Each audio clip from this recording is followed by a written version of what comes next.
Bien, bonjour à toutes et tous. Merci de votre présence en présentiel depuis à distance. Vous êtes également nombreux et nombreuses. Donc, pour ceux qui ne me connaissent pas, je suis Amalie Barrière, directrice de cabinet et en charge de piloter l'axe responsabilité sociétale et environnementale de l'établissement. Et je vous présente en introduction un peu rapidement le positionnement de la conférence, pourquoi on vous a proposé de nous rejoindre aujourd'hui. C'est une conférence qui s'intègre pleinement dans les engagements que nous avons pris en termes de développement durable et responsabilité sociétale et qui s'inscrit donc dans notre plan d'action.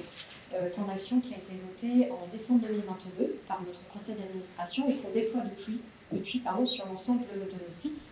Donc c'est un plan d'action en 5 axes, avec un axe gouvernance et ancrage territorial, un axe formation, un axe recherche, un 4e axe sur l'environnement et la gestion environnementale de nos sites et un dernier axe sur la politique sociale. Et donc cette conférence qu'on a initiée en 2022, c'est un moment un peu fédérateur, un temps commun que l'on propose à nos parties prenantes, personnel, étudiants, autour d'une thématique qui a un lien avec un de ces 5 axes. Donc aujourd'hui, on est autour du vivant comme source d'inspiration pour innover. Donc un lien fort avec l'axe 4, qui est l'axe gestion environnementale, dans lequel on traite de la biodiversité. On s'est engagé là, on a signé une charte qui a engagé l'ensemble de l'école, direction générale et nos sites, sur les questions de biodiversité. Et évidemment, l'axe 3, l'axe de la recherche, puisque ce sont les sujets dont on va traiter aujourd'hui qui sont traités dans un laboratoire de LCPI. Donc, occasion pour moi de remercier Nicolas Maranzana, qui va animer cette table ronde, qui est maître de conférence au LCPI, qui a accepté la tâche que on avait échangé ensemble de bien vouloir mobiliser les intervenants pour cette thématique. Donc merci également à vous trois. Je laisserai Nicolas le soin de vous présenter plus en détail. Et donc l'occasion également pour moi de remercier les CIFTEC qui nous aident dans les aspects techniques et la retransmission, puisque cette conférence est enregistrée et retransmise. Et il y aura donc un temps de présentation, mais également, donc, n'hésitez pas, des questions-réponses à utiliser le chat de l'équipe Teams ou en présentiel par oral si vous le souhaitez. Voilà, merci encore, je vous souhaite une très bonne conférence. Et Nicolas, c'est à toi. Très bien, merci beaucoup Amel pour cette introduction. Alors je suis très content qu'on puisse être réunis tous ensemble ici aujourd'hui en présentiel et à distance donc, pour traiter de cette thématique qui m'est chère, donc le vivant comme source d'inspiration pour innover. Donc moi je m'appelle Nicolas Maranzana, je suis maître de conférence HDR au laboratoire conception de produits innovation sur le campus parisien. Donc aujourd'hui, j'ai réussi à mobiliser des collègues en fait, sur différentes thématiques qu'on va vous exposer cet après-midi. Donc tout d'abord, il y aura donc Kalina Raskin, qui est directrice générale du CBIOS, donc le CBIOS qui est le Centre d'études et d'expertise en biomimétisme. Donc merci beaucoup Kalina d'avoir accepté. Ensuite à ma droite, Nicolas Morand, qui est designer industriel et qui est actuellement directeur de produit chez Asteria, une start-up qui a à peu près 1 an d'existence maintenant, et dont le CEO est Elliot Greff, qui était donc un doctorant, un docteur du LCPI et de l'ENSAM. Et puis, dernier intervenant, Pierre Gilbert, qui est prospectiviste et entrepreneur, et qui est aussi fondateur de la plateforme Sator, qui va nous présenter tout à l'heure. Alors voilà un petit peu pour la présentation des 3 intervenants. Alors je vais revenir peut-être plus en détail vers la première intervenante, qui va être Kalina Raskin, qui, en plus d'être directrice générale du CBIOS, a aussi reçu différents prix assez récemment. Donc en 2022, par exemple, elle reçoit le prix de la femme d'influence économique de l'année. Puis plus récemment, en 2025 aussi, citée parmi les personnalités mondiales à suivre par le journal Les Échos. Donc vraiment, plutôt un parcours très remarquable. Donc merci beaucoup Kalina de nous faire le plaisir d'être avec nous cet après-midi. Et puis je vais te laisser la parole pour cette première présentation. Bonjour à tous, ici en ligne, ravie d'être parmi vous. Et effectivement, je suis toujours ravie de pouvoir échanger avec les confrères sur ce sujet cette thématique qui me passionne depuis presque 15 ans maintenant, qui est le biomimétisme. Et peut-être avant de démarrer, alors je pense que vous avez déjà tous entendu parler de biomimétisme, mais j'aime bien voir un petit peu dans la salle ce que ça donne. Est-ce que vous pourriez me donner des exemples de biomimétisme pour vous ? Oui, et à distance aussi. Sentez-vous aussi à l'aise à distance pour mettre la réponse dans le chat, on me la relaiera. Est-ce que quelqu'un veut des exemples? Ouais. Je ne sais pas si ça a été fait comme ça, mais on assimile parfois le déploiement de Waze aux fourmis, aux communications avec les fourmis. L'optimisation de flux et de trajets, effectivement, par voie bioinspirée. De façon plus générale, les mathématiques des systèmes complexes ont beaucoup observé l'intelligence des essaims, qu'on peut retrouver donc aussi bien chez les fourmis que parfois des essaims de poissons, des essaims d'oiseaux. Et donc des mathématiciens se sont intéressés très tôt, il y a plusieurs décennies, à modéliser mathématiquement ça, et ça a effectivement conduit à être implémenté ensuite dans l'algorithmie générale et effectivement un certain nombre d'outils de gestion de l'information, dont par exemple des outils d'assistance GPS comme Waze. D'autres, monsieur, vous aviez la main levée? Oui, c'est par rapport aux inspirations qui sont souvent citées en exemple dans l'aéronautique, sur certains types d'avions dont on parle du fuselage au profit de certains oiseaux. Effectivement, l'aéronautique, ça fait partie des secteurs industriels qui s'est le plus tôt intéressé au sujet du biomimétisme. Enfin, même si on remonte avant l'aéronautique, vous prenez la Clément Ader, ou vous prenez encore les machines volantes de Léonard de Vinci, on avait quand même aussi beaucoup de bio-inspiration. Et ensuite, à l'ère de développement de l'aéronautique, il y a eu beaucoup de biomimétisme effectivement appliqué à la fois au fuselage, à la morphologie des ailes, avec les fameux winglets qui sont ces courbures que vous avez au bout des ailes, qui sont inspirées des rémiges, c'est ces longues plumes que vous avez au bout des ailes des grands rapaces. Là, plus récemment, il y a les premiers vols qui sont, je crois, affrétés par Lufthansa de mémoire, autour de propriétés anti-givre et limitation des frictions, de la peau de requin et de films en peau de requin, imitant la structure de la peau de requin, qui ont été collés en gros ou gravés, ça dépend un peu des technologies utilisées là-dessus. Oui. À distance, nous avons les scratchs, les chaussures et les diagrammes de Voronoi. Velcro. Et donc le scratch, effectivement, le velcro, on le sait rarement, c'est la contraction de velours et de crochet. Et donc, comme son nom l'indique, vous avez d'un côté une face qui est dufteuse, qui est le velours, et une phase qui accroche, qui est les crochets. Et ça, c'est inspiré de la stratégie de plusieurs plantes de faire ce qu'on appelle de la zoochorie, du transport grâce aux animaux, pour la dissémination des graines. Là, en l'occurrence, Georges de Mestral qui a inventé le velcro, c'était grâce à la fleur de bardane, mais c'est une stratégie qu'on va retrouver chez plein d'autres plantes par ailleurs, et c'est ça qui a inspiré le velcro. On va s'arrêter peut-être là sur les exemples. Merci pour la richesse des exemples. Donc effectivement, le biométisme, c'est pas nouveau, ça fait longtemps que ça existe. On y reviendra un petit peu tout à l'heure, mais c'est beaucoup lié à l'observation un peu par hasard d'un certain nombre d'inventeurs, de personnes inspirées pour y arriver.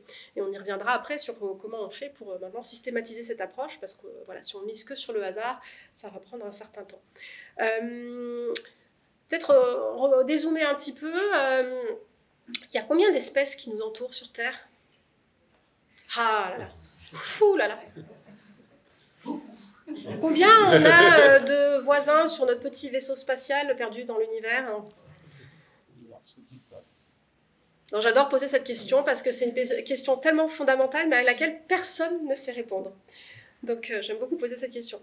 Donc on estime qu'il y a à minima 10 millions d'espèces, à minima. Tout ça n'est fait que sur la base d'échantillonnage et d'extrapolation. Hein. On va venir calculer un certain nombre d'espèces sur une zone donnée et puis on va extrapoler. Bien sûr, il y a plein de zones auxquelles on n'a pas accès. Donc on estime qu'il y a au moins 10 millions d'espèces. Sur ces 10 millions d'espèces, il y en a à peu près 2 millions qui sont étiquetées par des naturalistes qui vont dire, bah voilà, toi, telle espèce, t'es différente d'une autre. Et sur ces 2 millions d'espèces, vous en avez peut-être quelques centaines de milliers qui sont étudiées par des biologistes pour faire de la biologie. Et dans ce lot-là, vous en avez une toute petite proportion qui est étudiée par des ingénieurs ou d'autres disciplines en essayant de faire de l'interfaçage avec le vivant. Donc, quand on parle de biomimétisme, au-delà des quelques exemples que vous avez cités, en fait, l'innovation et l'inventivité et la créativité, elle est devant nous parce qu'en fait, la majeure partie reste encore à soit croiser en termes d'interfaçage de connaissances, soit à aller explorer. Et alors, le vivant, ce qui est intéressant aujourd'hui, donc on a 10 millions d'espèces à minima qui nous entourent aujourd'hui. Le vivant, il a quel âge? Il est apparu il y a combien de temps sur Terre, le vivant? Ah là là, dure question, hein. On a toutes les... En général, on connaît bien les dates de l'histoire de France, mais... Ouais, mais eux, ils ont droit à Internet. Ouais, et en fait, c'est pareil, j'adore poser cette question parce que voilà, on a tous d'autres dates en tête, très anthropocentré, et par contre, dès qu'on parle de notre histoire la plus fondamentale, qui est l'histoire de la vie sur Terre, là, en général, personne ne sait. Alors, personne ne sait, on a un petit peu des raisons de ne pas le savoir, c'est que c'est des chiffres colossaux, c'est 4 milliards d'années. Donc 3,8, 3,7, voilà, dans ces ordres de grandeur-là, à peu près 4 milliards d'années d'évolution. J'aime bien, comme 4 milliards d'années, ça ne nous parle pas beaucoup, j'aime bien en général faire le parallèle entre, par exemple, imaginons les distances. Avec les distances, là, on va partir d'ici, on veut aller à Marseille. On va dire que ça, c'est 4 milliards d'années, la distance de 4 milliards d'années. Homo sapiens, peut-être que j'arrive, donc 300 000 ans, peut-être que je sors du bâtiment. Voilà, je pars vers Marseille, je sors du bâtiment. Évidemment, la révolution industrielle, 300 ans d'industrie, voilà, je ne fais même pas un pas sur la scène. Donc c'est pour vous donner un ordre d'idée de ces ordres de grandeur-là. Et donc c'est aussi une des raisons pour lesquelles voilà, on a du mal à probablement retenir ces chiffres-là, mais ça permet de mettre en relation. Et donc on aime bien dire, alors c'est un petit peu abusif de dire ça, 3,8 milliards d'années de R&D, mais vous connaissez tous les différents moteurs de l'évolution. C'est une question de comment le vivant, au fur et à mesure, au gré de la modification de l'environnement, de la diversification génétique, s'adaptent, et ceux qui s'adaptent peuvent se reproduire et donc sont, entre guillemets, sélectionnés au cours de l'évolution. Donc, les espèces qu'on a aujourd'hui sont des espèces qui ont su s'adapter à des conditions changeantes, qui se sont grandement diversifiées depuis la cellule unitaire de tout début, d'il y a quelques milliards d'années, jusqu'à la très grande profusion d'espèces dans tous les milieux. Eh bien, on a du coup toute une série de stratégies pour s'adapter à ça. Et donc, par exemple, le vivant, il sait synthétiser des composés de la matière, il sait l'organiser à de multiples échelles, il sait fabriquer des matériaux hautement performants, on y reviendra un petit peu, il sait distribuer, stocker, bref, il sait faire à peu près tout ce qu'on essaye de faire, nous, en tant qu'êtres humains, que ce soit dans nos organisations industrielles ou même dans nos organisations territoriales. Et le vivant sait faire. Et en plus, comme je le disais, il le fait en étant adapté aux limites planétaires. Et donc, on va y revenir, il va utiliser des atomes relativement abondants, il va travailler être en cycle fermé pour la plupart du temps, donc être en économie circulaire. Voilà, il aura réussi à le faire en s'adaptant. Et donc, ce qui est intéressant dans le biomimétisme, pour moi, je pense, et puis pour en tout cas ce qu'on porte Cebios, c'est intéressant d'avoir effectivement des fonctions technologiques comme celles que vous avez listées tout à l'heure, mais on est aujourd'hui ici dans le cadre d'une série de conférences autour des enjeux de la transition écologique et du développement durable. Et ce que je trouve intéressant, c'est que si vous regardez le cahier des charges dans lequel fonctionnent les systèmes biologiques, depuis la cellule jusqu'aux écosystèmes naturels, et si je ne vous avais pas marqué que c'était le cahier des charges du vivant, vous auriez pu croire que c'est finalement les grandes orientations de la transition écologique et où finalement l'industrie du futur dans ces enjeux de transition. Et en fait, c'est ça qui est extrêmement intéressant, c'est de voir qu'on réinvente un peu la roue et qu'on a finalement une trajectoire très intéressante de durabilité, un point de référence extrêmement intéressant dans les systèmes biologiques.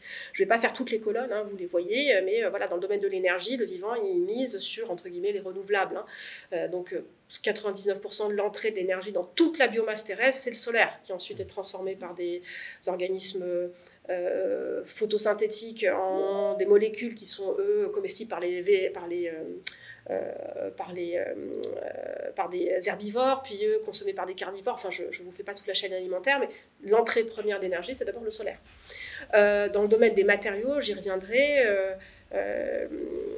vous avez les matériaux biologiques arrivent quand même à répondre à une très large majorité de contraintes et de propriétés mécaniques et ou propriétés physico-chimiques que ceux qu'on essaie de fabriquer dans le monde industriel. Bien sûr, il y a des conditions un peu extrêmes, mais on va dire que dans la grande majorité des cas, les matériaux du vivant arrivent déjà à faire à peu près tout ce qu'on essaye de faire, sauf qu'ils le font dans des conditions de fabrication et ou de recyclage qui sont évidemment très différentes de nos propres procédés, et on y reviendra.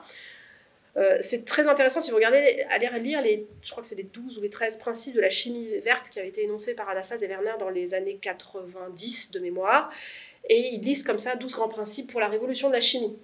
Et bien, si vous prenez leur principe, c'est exactement la chimie du vivant. Voilà, des atomes abondants, température et pression modérée, en solution aqueuse, avec des atomes, catalyse enzymatique. Donc, on est vraiment exactement dans ce que fait n'importe quelle cellule. Je vous apprends rien, on est dans une société qui se digitalise, avec des paris que voilà, ça va nous permettre d'optimiser plein de choses.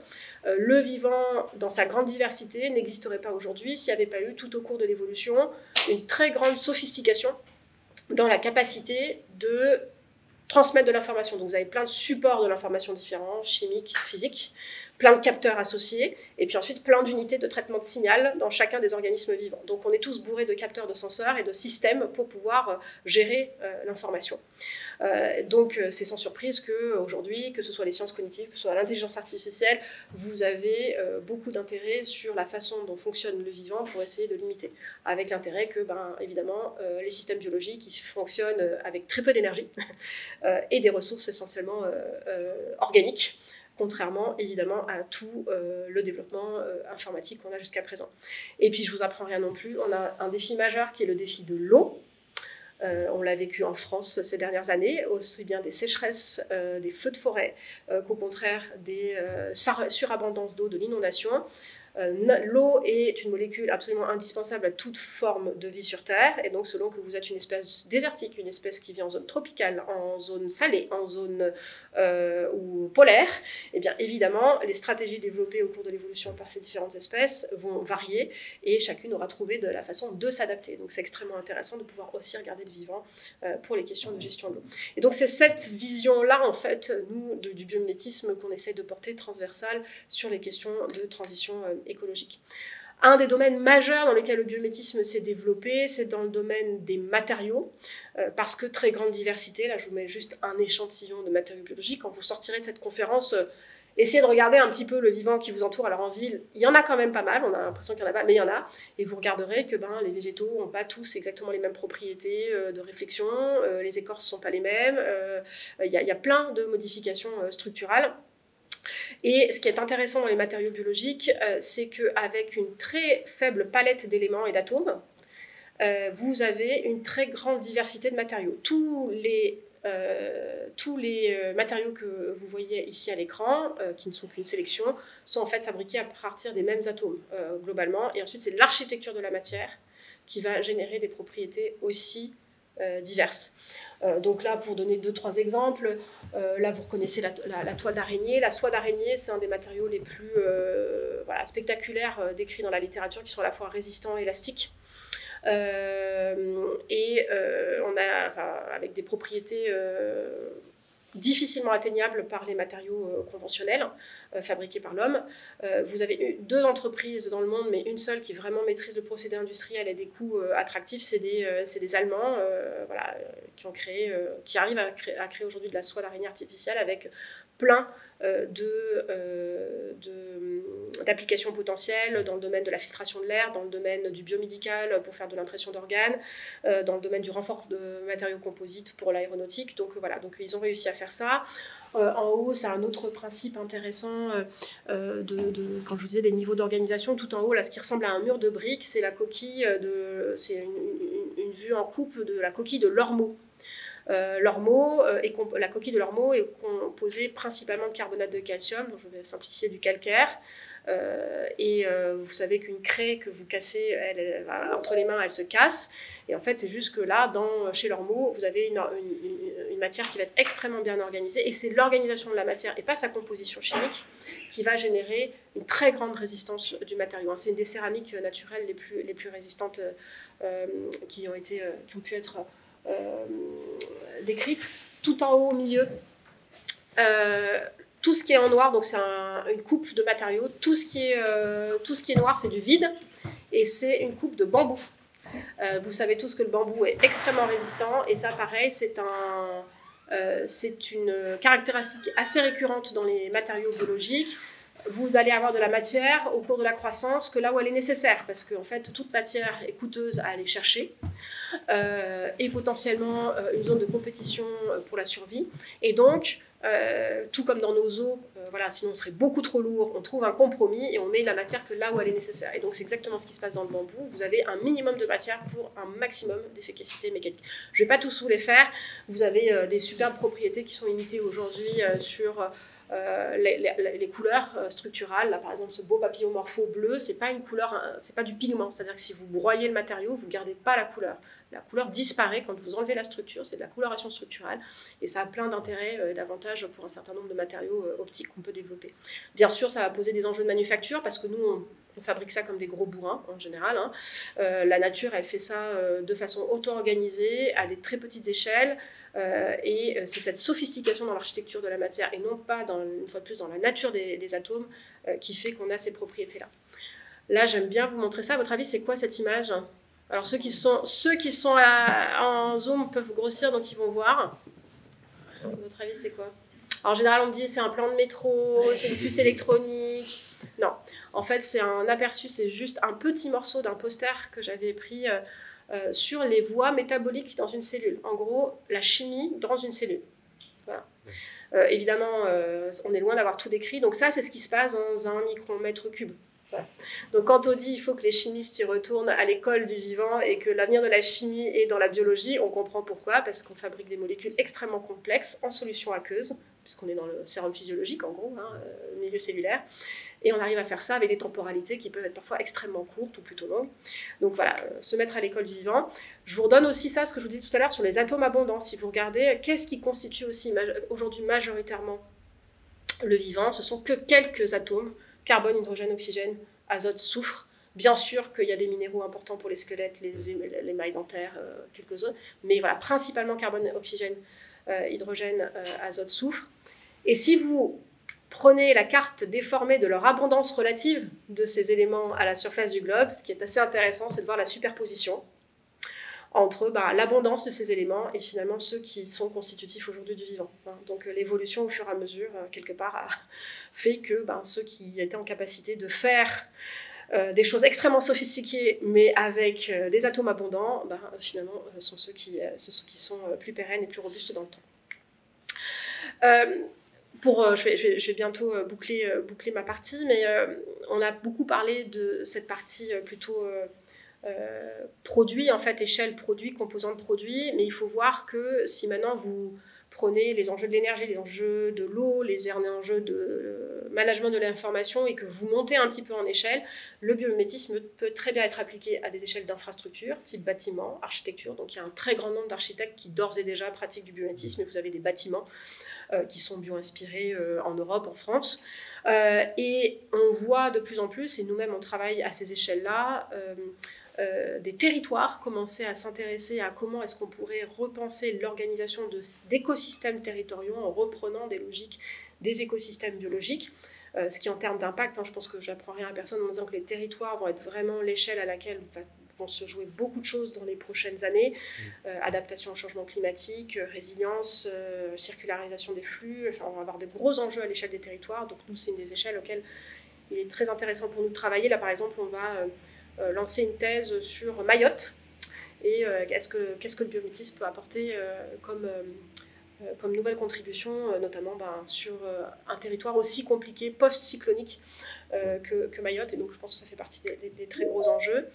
On est dans la Startup Nation, et donc voilà, tout ça pour vous dire, je vais pas les balayer, mais qu'on a plein de jolies startups en France du biomimétisme, des entreprises qui s'en saisissent, tous les grands groupes industriels regardent ça d'assez près. Airbus fait du biomimétisme depuis des années, L'Oréal s'y intéresse également beaucoup. Voilà, et donc là vous avez plusieurs boîtes, pour en citer juste quelques-unes. Arribal, c'est une boîte qui fait des nez artificiels pour pouvoir en fait analyser l'environnement, mais pas avec un spectre optique qui est très anthropocentré. Nous, on analyse beaucoup avec les yeux, mais la plupart des espèces analysent avec les composés chimiques. Et donc, c'est comment on va venir analyser l'environnement et, par exemple, la qualité produit, l'usure de produits, cette fois-ci avec un nez artificiel.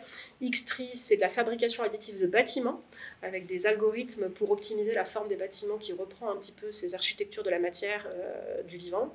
M2I Life Science, c'est de la lutte contre les ravageurs de récolte en imitant la chimie des phéromones pour pouvoir venir interagir et brouiller les voies de communication des insectes ravageurs. Voilà, je vais pas tous vous les faire. N'hésitez pas à aller regarder. Ça, c'est un rapport qu'a fait un confrère qui s'appelle Biomime Invest et qui fait un petit peu un résumé de quelques entreprises là-dessus. Vous dire aussi comment on se positionne au niveau international sur le biométisme, parce que ça fait des décennies qu'il y a plein de travaux de recherche dans le monde sur le sujet du biométisme, c'est absolument pas à nouveau. Mais l'Europe contribue à plus de 40% de publications mondiales dans le domaine du biométisme. Les premiers en tête, c'est la Chine et les États-Unis de par leur taille, mais si on essaie d'être à des tailles équivalentes, l'Europe, je vous dis, est largement en tête. En Europe, c'est principalement l'Allemagne et la Suisse qui se sont saisis du biométisme avec de gros programmes de financement public en faveur du biométisme en Allemagne.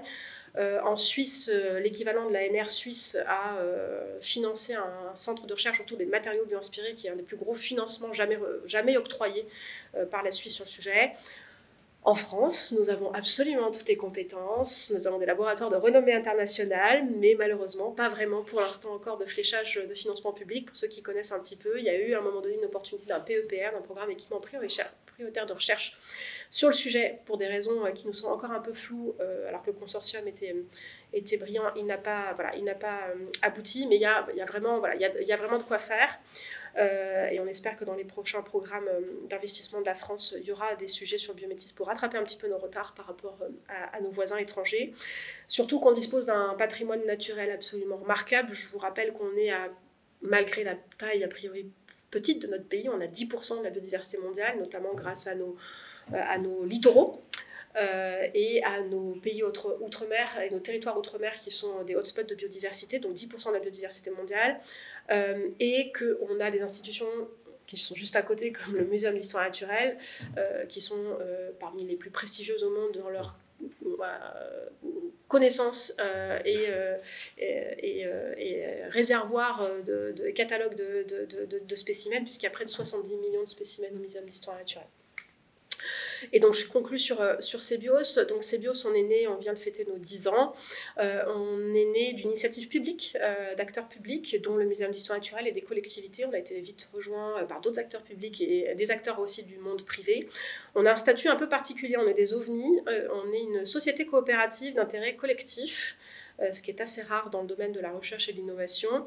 On est à but non lucratif et on a 3 grands piliers d'action qu'on s'est fixés. Un pilier qui est de développer de la recherche. Alors notre recherche, elle est rarement liée à faire de la recherche sur un spécimen biologique en particulier, même si on commence de plus en plus à le faire, parce qu'il y a plein de labos qui font ça déjà très bien. Nous, on va s'intéresser beaucoup aux enjeux de méthodologie, c'est-à-dire comment on fait pour rendre le biométisme et la pratique du biométisme plus facile et donc appropriable par les différents acteurs. Et Nicolas pourra prendre le relais, puisque voilà, Asteria, qui va présenter, fait partie des résultats de nos recherches. Donc on essaie de développer ça. On a pu, avec le LCPI, faire des thèses sur l'apport du design au biomimétisme. Il y a eu d'autres thèses sur l'apport de la biologie et au biomimétisme au LCPI ici à l'ENSAM. Donc on essaie de lancer des thèses et de relancer des thèses cette année. On en relance 2 cette année. Donc voilà, comment développer les outils pour une bonne pratique du biomimétisme. Ces outils, c'est toujours de la recherche-action, parce qu'on est très très ancré sur le terrain, donc on travaille avec l'industrie, on travaille avec des territoires pour mettre en œuvre les travaux, les outils, les méthodes qu'on développe, et les 2 piliers se parlent. Plus on apprend sur le terrain, plus on développe des outils qui eux-mêmes nourrissent le terrain, etc., etc. Donc on a un très gros travail d'accompagnement d'acteurs aussi, donc d'apport d'expertise pour les acteurs et de les accompagner dans leur processus d'innovation bio-inspiré, et puis des activités de déploiement, donc d'ingénierie pédagogique. Il y a 2 premiers masters qui se sont créés sur le sujet du biométisme en France en 2020. Là où en Allemagne, il y en avait depuis très longtemps, en Suisse aussi. Donc l'enjeu, c'est de continuer à faire grandir, comme vous le faites aussi, des cours et des modules sur le sujet du biométisme. Il y a un enjeu de travailler à l'échelle des filières, donc on anime des filières autour des enjeux de l'énergie, des filières autour des enjeux de la chimie, des filières autour du bâtiment et la construction durable. Et puis enfin, il y a un enjeu de politique publique, faire en sorte que le biométisme rentre dans les politiques publiques nationales, de financement de l'ADEME, de l'ANR et au-delà. Et donc on œuvre à ce triptyque-là pour faire en sorte qu'il y ait vraiment toutes les conditions réunies pour que le biomimétisme puisse se développer en France. Je vais passer ça. Je pense que tu vas donner des exemples tout à l'heure de la façon dont ça se fait, hein, mais le biomimétisme, voilà, on a des méthodologies qui ont été développées ici au LCPI et à l'ENSAM que nous on suit.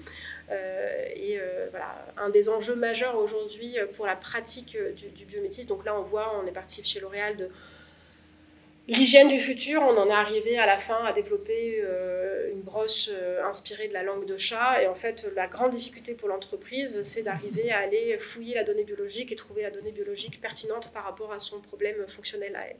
Et donc ça fait partie des outils sur lesquels on a travaillé, c'est comment rendre plus facilement accessible une donnée biologique qui n'est absolument pas structurée pour aller être intéressante pour le domaine de l'ingénierie.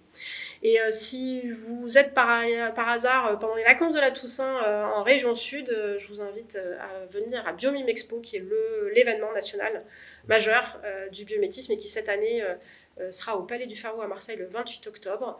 Il était au Parc Floral de Vincennes l'année dernière à Paris, et l'année prochaine il sera probablement à Paris, mais cette année il est à Marseille. Donc si vous êtes dans le sud, on sera ravis de vous y croiser. Merci. Super. Merci beaucoup Kalina donc, pour cette belle introduction et ce panorama donc, autour du biomimétisme qui nous a bien donné envie. Non, c'est pas celui-là. C'est pas celui-là. C'est pas celui-là. Hop. Pardon. Voilà, c'est celui-là. Merci. On va pouvoir continuer donc avec... Alors attends, il faut faire ça. Et ici.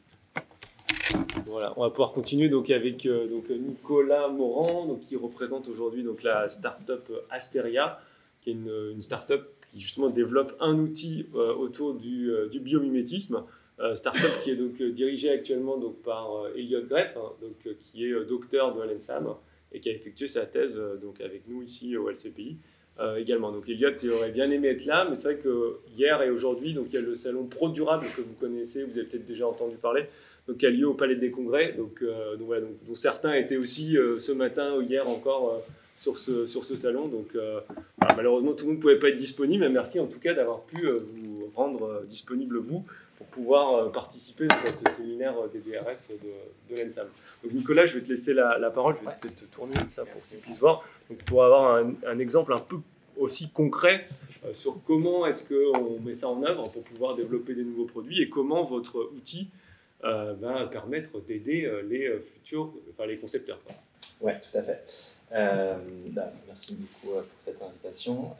Je vais essayer de présenter comme Elliot pourrait le faire, mais effectivement, moi je suis designer industriel de formation, donc je suis ni biologiste ni biomiméticien. Donc je vais vous parler effectivement d'Asteria, qui est donc un outil, et en fait la question derrière l'existence d'Asteria, c'est comment nous les humains, comment notamment l'industrie peut appliquer cette méthodologie, cette approche du biomimétisme dans leurs problématiques, et comment on fait pour débloquer un maximum le potentiel du biomimétisme. Donc, Kalina, tu as fait une super introduction sur le biomimétisme. J'ai 2-3 slides qui vont être redondants, donc je vais passer très rapidement. Mais en tout cas, le contexte, c'est effectivement...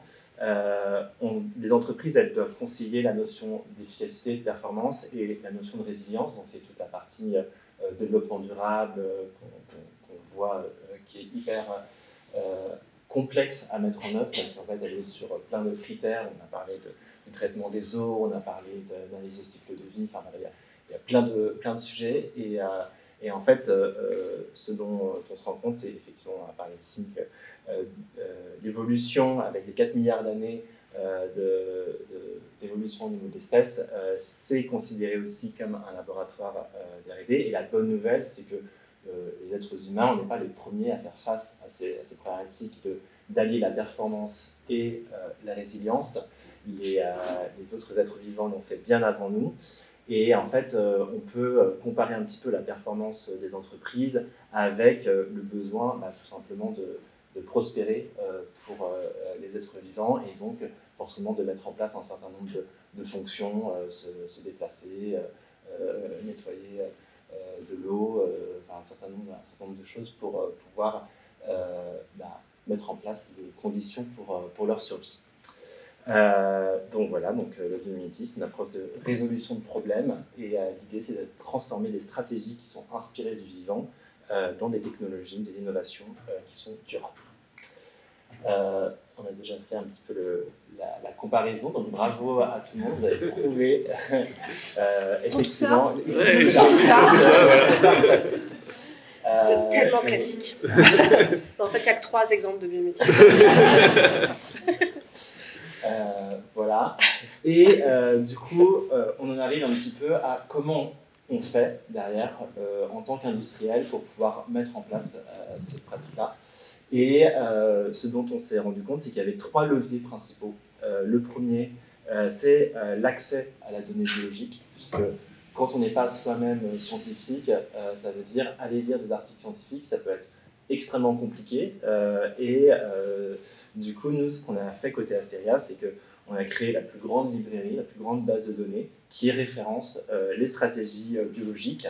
Vous voyez, on a 680 000 stratégies biologiques, c'est beaucoup. Et donc, du coup, ça permet de lever ce premier frein d'accès à la donnée. Ensuite, moi j'ai découvert le biomimétisme assez récemment, et la réalité c'est que la méthodologie du biomimétisme elle est quand même assez complexe, parce que même quand on a trouvé les bons modèles pour pouvoir se dire tiens là ça correspond à ma problématique, il va falloir faire tout un travail de retransposition par rapport à mon contexte en tant qu'industriel, et ce travail-là, il est quand même extrêmement spécifique et extrêmement complexe. Et donc nous, ce qu'on a, et c'est d'ailleurs aussi le sujet de tout le travail qu'a fait Elliot sur la méthodologie sur le biomimétisme, et donc nous, ce qu'on a fait, c'est qu'on a structuré cette méthodologie, et on a créé en fait un framework dans lequel on va accompagner l'utilisateur du début jusqu'à la fin pour pouvoir justement passer par toutes ces étapes et suivre en fait le process de la méthodologie du biomimétisme. Et enfin, ce qui est important aussi de comprendre, c'est qu'on ne peut pas faire juste du biomimétisme dans son coin, c'est une approche qui est pluridisciplinaire, et donc du coup on va avoir besoin effectivement d'aller chercher des informations auprès des scientifiques, des informations auprès des ingénieurs, auprès de sociologues, auprès de designers, enfin il y a vraiment tout un tas de typologies de personnes pour pouvoir mener à bien des projets d'innovation. Et donc nous, ce qu'on a aussi fait dans Asteria, c'est qu'on a mis en place tous ces outils-là pour que toutes ces personnes puissent collaborer ensemble, partager, commenter et venir collaborer sur les différents projets. Donc voilà, donc nous, Asteria, on aide les ingénieurs, les designers, les chercheurs, toutes les équipes de recherche et d'innovation à transformer les stratégies du vivant en solutions pour demain. Je vous remets un petit peu dans le contexte les grandes phases de nos clients. Eux, quand ils font de l'innovation, il y a une grande phase qui va être l'analyse du problème. Et l'idée, ça va être de cadrer, de comprendre quels sont les différents aspects qui composent leur problématique. Ensuite, il y a toute une phase exploratoire dans laquelle on va essayer de voir toutes les possibilités pour pouvoir répondre à ce problème-là. Et puis ensuite, on va vraiment mettre en place... Donc, les 2 premières phases, c'est un peu la partie recherche, et puis la dernière phase, la phase de développement, dans laquelle on va vraiment pouvoir commencer à prototyper et voir comment est-ce qu'on fait pour sortir un produit final. Nous, aujourd'hui, chez Asteria, on va s'adresser sur les 2 premières phases, c'est-à-dire qu'on va vraiment accélérer tout le process d'innovation, et entre autres, on va travailler avec l'intelligence artificielle. Parce qu'on a parlé, il y a énormément de données, et l'intelligence artificielle va nous permettre justement de venir se repérer et aller chercher les bonnes données par rapport au problème qu'on va décrire. Nous, on pense que c'est une combinaison qui est hyper intéressante, en fait, l'IA et le biomimétisme, parce que l'intelligence artificielle va nous permettre d'accélérer, d'aller plus vite dans notre travail d'innovation, et le biomimétisme va nous permettre, on va dire, de ratisser beaucoup plus large pour pouvoir aller regarder dans le vivant comment est-ce que d'autres organismes ont mis en place des stratégies, des mécanismes pour pouvoir répondre à des challenges qui sont des challenges similaires aux nôtres. Donc, je vais vous présenter un petit peu à quoi ça ressemble et qu'est-ce qui est possible de faire avec cet outil. Voilà, c'est la page d'accueil que vous pouvez voir. On va avoir un peu 2 approches. La première approche, ça va être tout simplement la possibilité d'aller explorer notre base de données, donc de pouvoir rechercher donc de mettre des de mots-clés pour pouvoir aller chercher sur des organismes ou sur des fonctions. Donc là, ça peut être par exemple sur, je vais voir les organismes sur la thermorégulation, ce genre de choses, et puis on va avoir aussi la possibilité de pouvoir appliquer un certain nombre de filtres pour pouvoir justement affiner sa recherche. Et on va aller à chaque fois présenter les informations sur ce que l'on appelle des fiches modèles, dans lesquelles on va pouvoir vraiment à chaque fois synthétiser l'information pour la rendre compréhensible. Et donc toutes ces fiches modèles sont construites sur des articles scientifiques. Donc il y a eu un travail qui a été d'aller chercher dans la littérature scientifique, notamment sur les articles sur le biomimétisme, pouvoir comparer tous ces articles-là et venir en extraire les informations sous forme de ces fiches qui, à chaque fois, reprennent une structure similaire, ce qui va permettre aux personnes qui vont utiliser cet outil de pouvoir les lire de manière claire et identifier tout de suite les informations qui leur sont utiles. Il y a une autre approche qui est très intéressante dans cet outil, c'est l'approche de résolution de problèmes, donc plus par projet.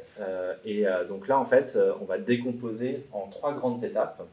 La première étape, ça va être l'analyse du problème, dans lequel on va inviter l'utilisateur à venir décrire le challenge auquel il fait face.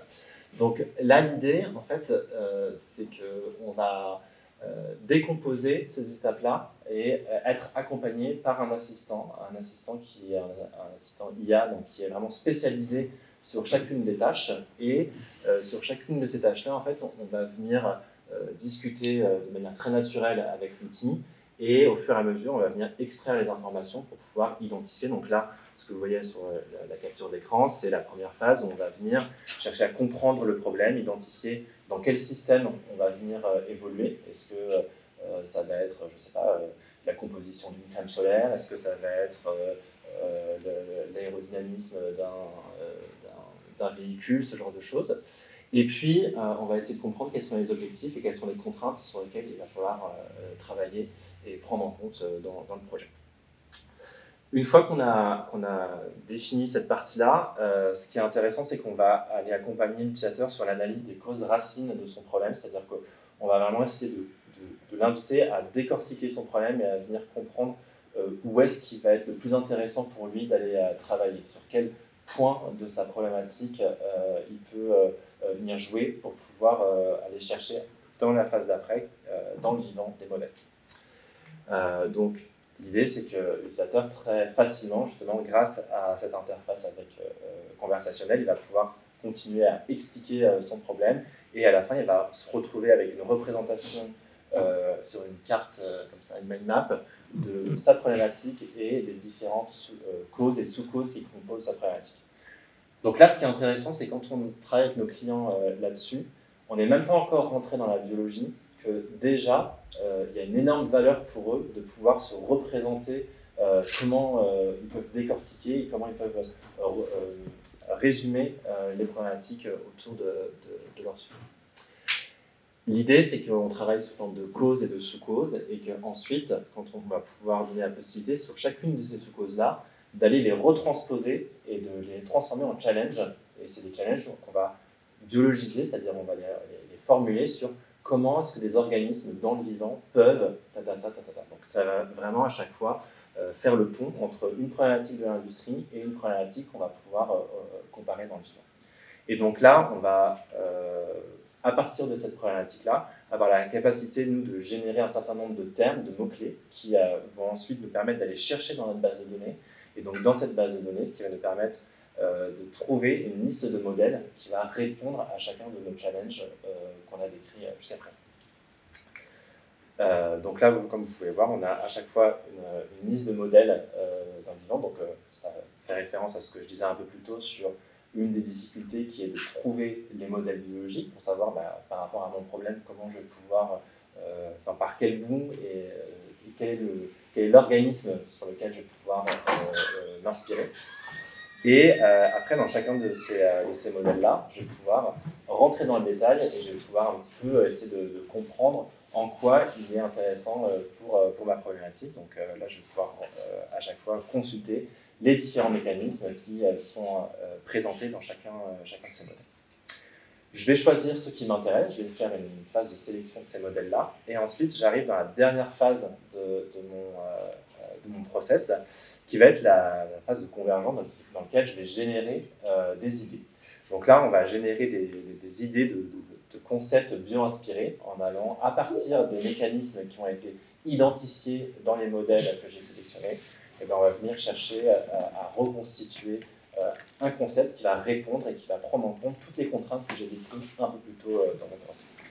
Donc voilà, et donc là, l'utilisateur a la possibilité de faire ça sur chacune de ces causes pour pouvoir identifier les différentes approches qu'il peut mettre en place sur sa problématique. Ce qui est intéressant ici, donc là, ces concepts-là, ils sont générés avec de l'IA. Et en fait, la problématique quand on génère avec de l'IA ce genre de choses, c'est qu'il y a des hallucinations possibles qui peuvent exister. Donc ce qui est intéressant, c'est que pour générer ces concepts, déjà, on se base sur les modèles biologiques qu'on a décrits dans notre base de données, qui elle-même se base sur des articles scientifiques. Donc du coup, ça va permettre déjà, dans un premier temps, de s'assurer qu'on travaille sur de la donnée qualifiée pour éviter justement ces hallucinations. Et on va décrire à chaque fois comment est-ce qu'on peut mettre en place, quelles sont les prochaines étapes pour pouvoir faire le pont avec l'industrie dans ces concepts-là. Et on invite aussi l'utilisateur en faisant une auto-évaluation de ces concepts-là. Donc on va aussi, dans ces concepts, générer des critères d'auto-évaluation pour pouvoir dire sur la partie, on va dire, efficacité, on va pouvoir identifier telle et telle problématique par rapport à notre challenge initial. Sur la faisabilité, on peut espérer que ça va fonctionner à tel degré, etc. Donc ça permet d'inviter l'utilisateur à venir lui avoir un regard critique sur ces concepts-là. Ça, ce que je vous ai présenté, c'est l'outil tel qu'il est à date. Et évidemment, on est en train de travailler sur plein de nouvelles fonctionnalités qu'on voudrait venir implémenter pour pouvoir justement répondre aux enjeux de nos clients. Une des premières grandes fonctionnalités qu'on est en train de développer, c'est l'intégration d'un chat dans lequel on va pouvoir directement venir interroger cette base de données, donc décrire notre problème de manière très naturelle pour pouvoir venir récupérer des informations sur le vivant. Ensuite, l'autre point, et ça correspond aussi à un besoin chez nos clients d'avoir de l'actionnabilité sur les concepts qui sont générés, c'est l'intégration des technologies sur étagère, des technologies déjà existantes, prêtes à l'emploi. Et l'idée, ça serait que ces technologies qu'on est en train d'intégrer dans notre base de données puissent être aussi utilisées dans la conception de ces concepts, enfin dans la génération de ces concepts, pour justement pouvoir proposer à nos utilisateurs des idées déjà prêtes à l'emploi. Ensuite, il y a aussi l'intégration de jeux de données de clients. Donc l'idée, c'est que les utilisateurs vont pouvoir directement dire, voilà, je travaille sur, par exemple, dans le secteur de la cosmétique, j'ai tel et tel produit, j'ai telle formulation, j'ai telle contrainte. Et donc, du coup, le client va pouvoir indiquer ça de manière générale dans l'outil. Et ensuite, ça va venir spécifier et aider à aller beaucoup plus vite dans l'analyse de son problème et dans la définition de ses contraintes. Et la dernière chose, c'est l'intégration d'un espace de stockage et de partage de connaissances pour qu'on puisse au fur et à mesure venir justement partager avec les autres personnes de son équipe et créer des collections où on va pouvoir mettre des modèles biologiques de côté et venir ensuite créer tout un espace de gestion de ces connaissances. Voilà, donc ce qui est intéressant de comprendre, c'est que donc, chez Asteria, il y a vraiment une combinaison entre l'intelligence artificielle et la méthodologie, et c'est ça qui permet de rendre la donnée biologique accessible. On l'a vu un peu plus tôt, l'idée c'est qu'on va essayer d'expliquer un maximum cette donnée en illustrant et en montrant les modèles biologiques et en les expliquant à chaque fois. On structure aussi cette donnée de manière très spécifique. Alors, on met en place, je ne rentre pas trop dans le détail technique côté IA, mais ce qu'on appelle un graphe de connaissances. En fait, on crée des liens entre toutes ces notions, un peu comme sur Wikipédia où tous les articles sont liés, mais ces liens, en fait, on vient les spécifier, on vient spécifier leur nature, et donc ça nous permet de venir manipuler cette connaissance de manière très très pointus et très spécifiques pour pouvoir justement générer ces concepts-là. On vient aussi sélectionner, et donc l'idée c'est que parmi tous les articles scientifiques sur lesquels on vient générer notre base de données, on va sélectionner ceux qui sont les plus pertinents. Donc là, on travaille aussi avec le CBIOS pour pouvoir mettre en place une méthodologie pour pouvoir justement sélectionner les articles qui nous semblent les plus pertinents. Et parmi ces articles-là, on vient extraire les données les plus importantes. Et bien sûr, elle est sourcée puisqu'on se repose sur une approche d'article scientifique qui est elle-même issue d'une méthodologie rigoureuse. Je voudrais aussi juste parler de un petit peu comment est-ce qu'on utilise l'IA chez Asteria, puisque ça c'est un sujet aussi qui nous est très, enfin, en tout cas sur lequel on porte beaucoup d'attention. La première chose, c'est qu'elle est calibrée, donc c'est-à-dire qu'on ne vient pas utiliser des bases de données colossales à tout moment. On vient vraiment venir spécifier et utiliser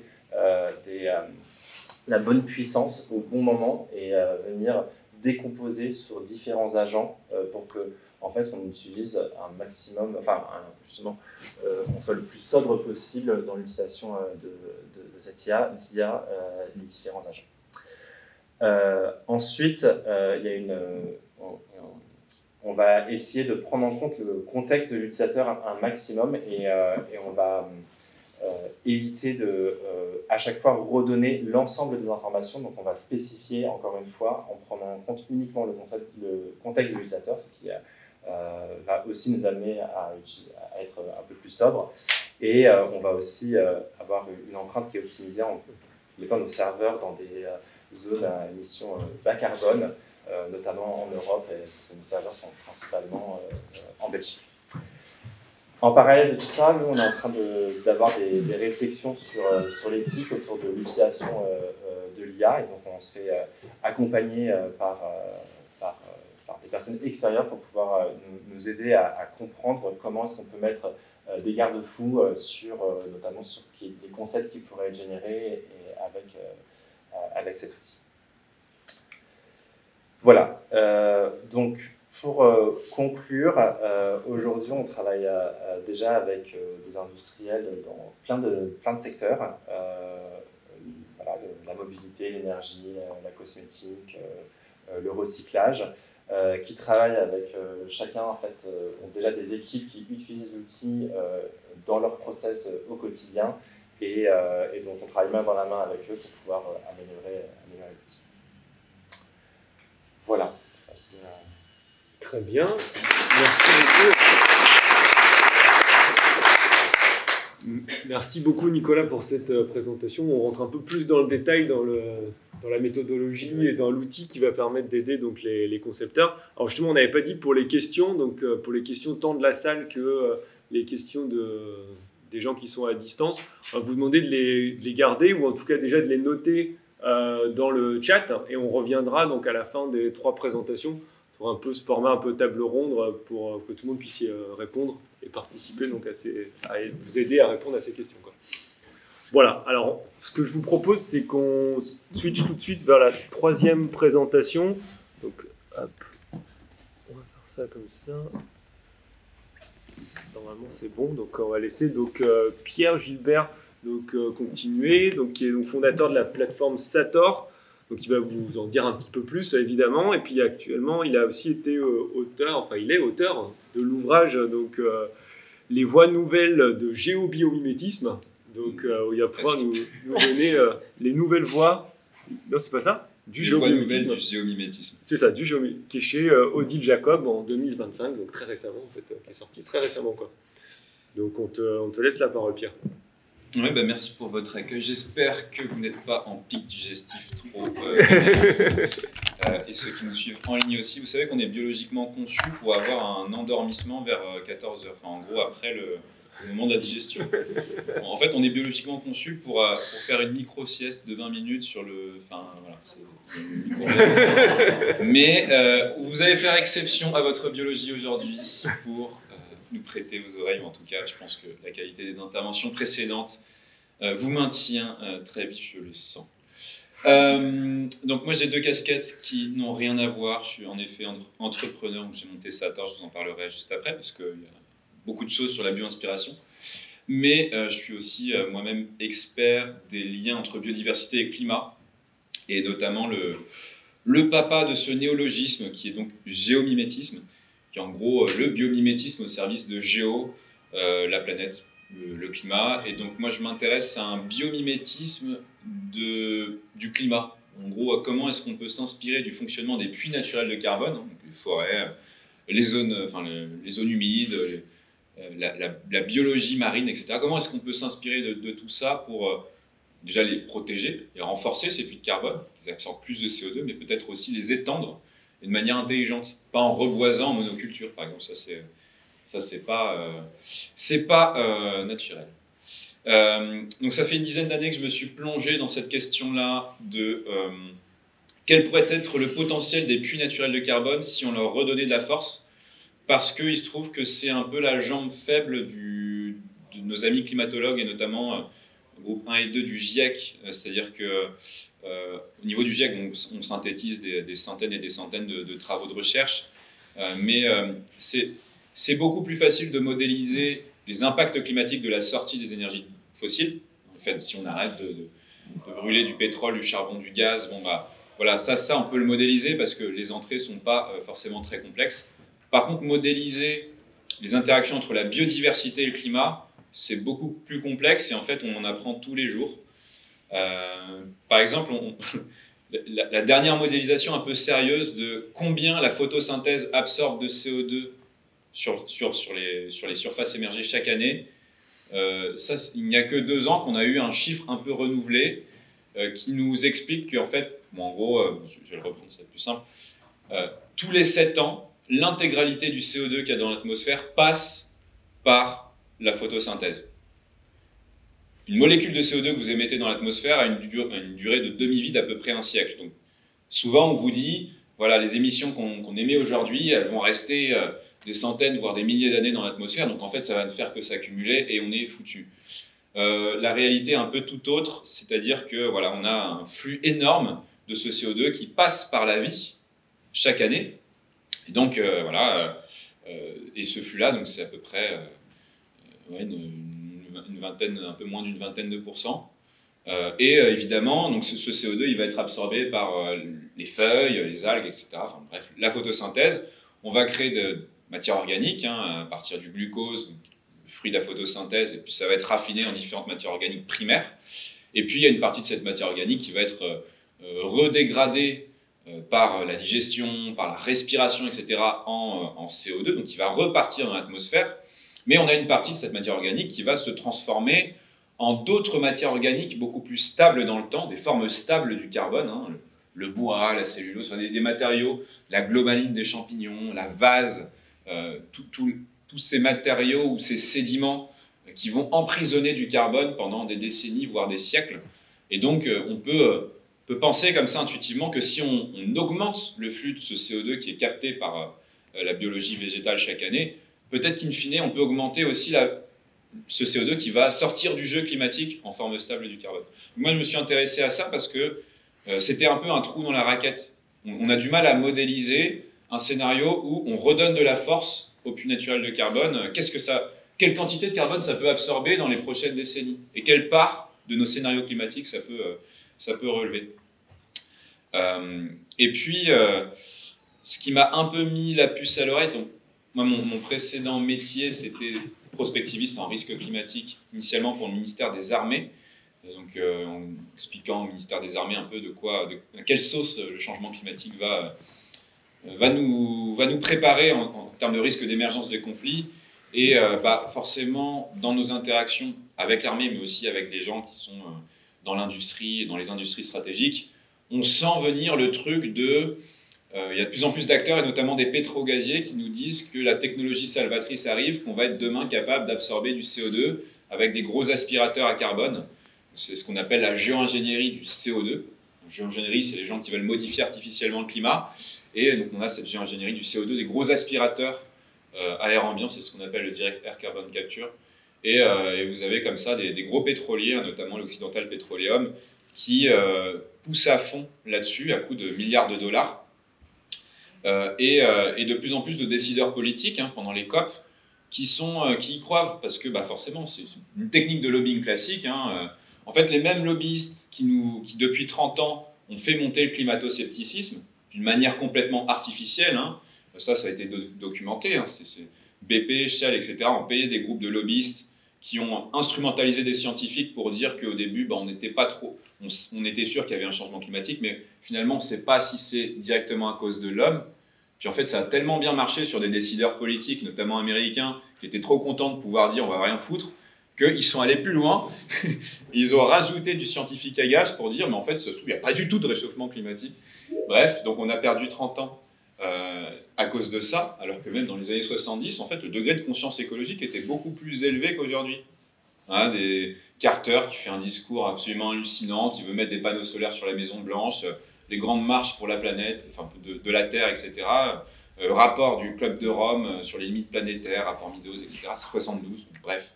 Donc on oublie souvent que dans l'histoire, l'histoire est cyclique, et que là on est clairement dans un cycle creux depuis 2 ans. Voilà. Bref, donc tout ça pour vous dire que la géoingénierie du carbone, malheureusement, risque de faire perdre du temps avec ce mirage technologique, qui n'est qu'un mirage technologique. Là, ce que je vous montre à l'écran, c'est la station de DAC qui est la plus performante au monde à l'heure actuelle. Elle est en Islande, elle s'appelle Orca, opérée par Climeworks, qui bosse aussi avec Occidental Petroleum, etc. Cette station-là, elle absorbe chaque année l'équivalent faramineux des émissions de 800 voitures. Voilà. Ça a coûté des dizaines de millions. Et puis ça consomme énormément d'énergie, parce que vous imaginez bien, il faut pousser l'air ambiant, donc qui est peu chargé en CO2. Il faut pousser l'air ambiant dans des gros filtres, il faut du gros ventilateur. Dans ces filtres-là, vous avez ce qu'on appelle un sorbant, une sorte de colle à CO2 chimique. Une fois que ce sorbant il est bien chargé en CO2, il faut le chauffer pour relarguer le CO2, le purifier, le compresser, ensuite le transporter jusqu'à des zones de stockage du CO2 dans des couches profondes ou des zones de réutilisation industrielle du CO2. Donc, vous imaginez bien que ça va consommer énormément d'énergie, énormément de métaux, énormément d'eau. Et donc, c'est le monde des Shadocks. Mais problématique, c'est... Bon, et quand bien même on aurait des ruptures technologiques qui feraient qu'on a un super filtre à CO2 qui fonctionne à température ambiante, machin. En fait, le temps de déploiement industriel de tout ça, ça serait au bas mot. Si tous les États s'y mettaient à balle maintenant, en mode carte blanche, on y va à fond, il faudrait au minimum une 15aine d'années pour construire toutes ces usines. Et là, pour l'instant, enfin bref, ça n'arrivera pas. Ça n'arrivera pas. En revanche, dans la nature, on sait absorber du CO2 depuis au bas mot 400 millions d'années, au maximum, enfin 3,8 milliards d'années. Et on le sait le faire d'une manière optimale, et c'est dommage que ça n'intéresse pas beaucoup nos amis de la Silicon Valley et nos amis financiers, mais les forêts. Les forêts, c'est à peu près 25% de toutes nos émissions qui sont absorbées par les forêts chaque année. Mais le fait de dégrader les forêts, déforestation, notamment à cause de l'élevage, mais aussi les incendies qui sont accentués par le changement climatique, ça c'est 20% de nos émissions chaque année. Donc bon, malheureusement nos forêts sont très mal en point, c'est accentué par les effets mêmes du changement climatique, j'y reviendrai, mais pourtant c'est le puits de carbone émergé principal, le plus puissant. Et du coup, on peut se poser la question de comment est-ce qu'on fait pour permettre à nos forêts d'absorber beaucoup plus de carbone. Et on a des modélisations d'école polytechnique de Zurich. Ils ont mappé toutes les surfaces qui pouvaient être replantées à la surface de la Terre. Et donc, c'est à peu près une surface équivalente à l'Amérique du Sud. Donc, ce qui représente 1/3 de nos surfaces forestières actuelles. C'est énorme. Il faut savoir qu'aujourd'hui, l'humanité n'a plus que 50% des forêts qui existaient avant l'apparition de l'agriculture. Mais on se dit bien que quand on comprend un peu le fonctionnement de l'arbre, qui régule le cycle du carbone, mais qui régule aussi le cycle de l'eau, on y reviendra, en fait, le paysage originel qui fonctionne bien d'un point de vue climatique, c'est normalement, il faut 2 fois plus de forêts que ce qu'on a actuellement. Et donc, bon, bref, sans concurrence avec les terres agricoles, sans concurrence avec nos villes, avec aucun usage humain, si on reforestait sur l'équivalent de la surface de l'Amérique du Sud, on pourrait comme ça absorber peut-être une vingtaine de pourcents de l'équivalent de nos émissions chaque année, pendant une trentaine d'années. Enfin, il faut une quinzaine d'années pour que les arbrisseaux montent en puissance. Si on claquait des doigts et qu'on plantait tout ça demain. Puis ensuite, pendant une trentaine d'années, vous avez un puits de carbone forestier qui absorbe beaucoup. Puis ensuite, ça descend un tout petit peu parce que vous commencez à bien recharger vos sols en carbone et donc vous atteignez comme ça, un plateau.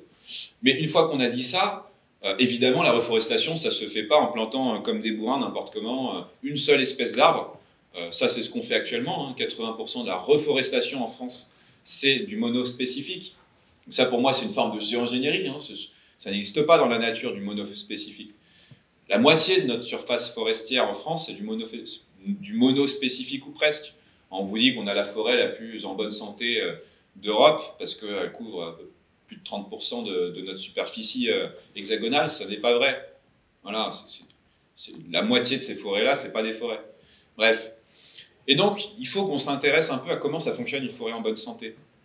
Dans une forêt en bonne santé, le rôle des animaux est primordial. Et ça ne peut pas être modélisé actuellement dans les rapports du GIEC. C'est pour ça que c'est à ça que servent mes travaux et les travaux qu'il y a dans mon bouquin. Mais si vous prenez par exemple l'éléphant des forêts du Congo, lui a un rôle écosystémique majeur, c'est-à-dire qu'il crée des trouées dans la forêt, mais il a tendance à éliminer les petits arbrisseaux, les buissons, à créer des trouées qui permettent à la lumière du soleil de faire pousser des nouveaux arbres, etc. Mais il abat les petits arbres un peu frêles, et ça permet aux grands arbres de pousser encore plus, par élimination des petits concurrents. Et plus vous avez un arbre qui est grand, qui a une superficie, une cime, des branchages grands, plus il a des racines qui sont proportionnellement grandes. Et donc plus il y a du carbone qui va être infusé dans le sol, et qui va être diffusé ensuite dans la mycosphère, etc., mais même sous la forme de racines, du bois qui contient une moitié de carbone en poids sec. Et donc, là où l'éléphant du Congo est présent, les forêts stockent 2 fois plus de carbone que là où il a été éradiqué. Donc, dans mon bouquin, je m'amuse à calculer si l'éléphant retrouvait sa population originelle, qui est 10 fois plus élevée que celle actuelle, eh bien, ça pourrait absorber peut-être 2% à peu près de nos émissions, les émissions un peu moins, à peu près 1% de nos émissions chaque année. C'est des modélisations qui sont toutes choses égales par ailleurs, mais c'est énorme en fait. L'impact du vivant, il est colossal.